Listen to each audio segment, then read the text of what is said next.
One of my favorite quotes of all time is from a book called The Art of War by Sun Tzu. And the quote is kind of long, so I have to read it off. It says, "If you know the enemy and know yourself, you need not fear the results of 100 battles. If you know yourself but not the enemy, for every victory gained, you will also suffer a defeat. If you know neither the enemy nor yourself, you will succumb in every battle." I love this quote. It just says so much about us as people. And I believe that this says so much more about our finances. So let's talk about it, all right? Whoosh. What's going on, people? It's your boy Kalechi back with another video. If this is your first time around these parts, hit that subscribe button. If you enjoy anything that we'll talk about on this video, hit that like button. Turn that thing, say it with me now, blue.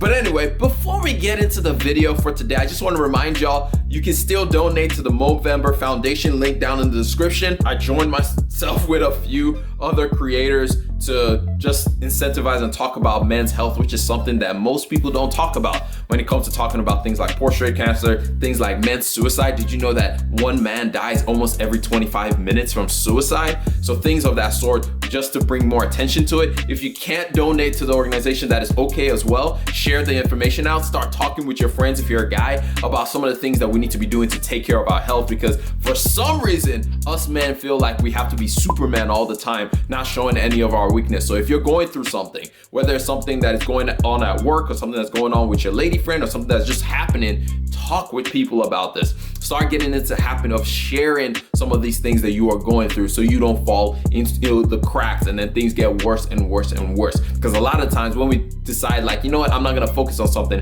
it ends up just getting worse and worse. Now, into the video for today, all right? So recently, something that has been really interesting to me to learn a whole lot more about is something called behavioral economics, which is basically a field of economics where they're trying to help people understand why they make the decisions that they end up making and make people be more insightful when they're trying to make decisions, whether it's for themselves or for the economy as a whole.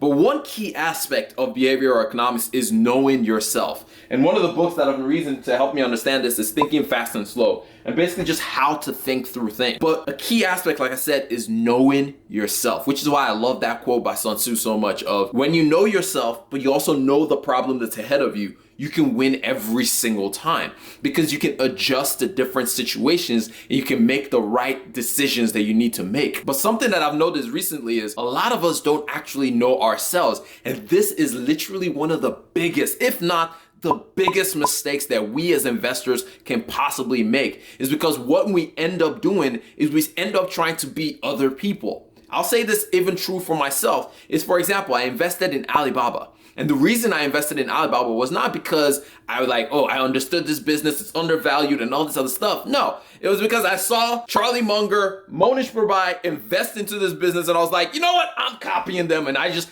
followed them and just hopped into the business real quick. But I didn't actually take the time to understand, does this fit my own risk profile? Does this fit my own investing journey? Does this fit what I want to accomplish when it comes to investing? Now, of course, I've adjusted, I've taken my time to understand it and decided what I wanted to do since then. But initially, there was just an instant reaction of like, Charlie Munger bought Alibaba, Monish Pabrai bought Alibaba, I'm just gonna follow them. That's not what it's supposed to be. There's something I like to tell a lot of people, and sometimes I don't follow my own advice, which is not all advice is good advice. Not all good advice is good for me.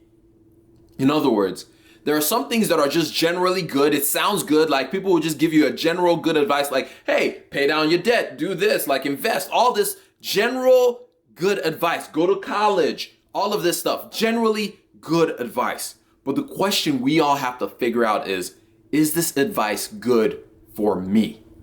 We have to take that time to figure out, how does this fit with my life? How does this fit with what I want to accomplish? It is so important, so vital that we understand this, because when it comes to every decision that we make, it doesn't matter what A did, it doesn't matter what B did, it matters what you're doing for yourself, because you have to live with those consequences.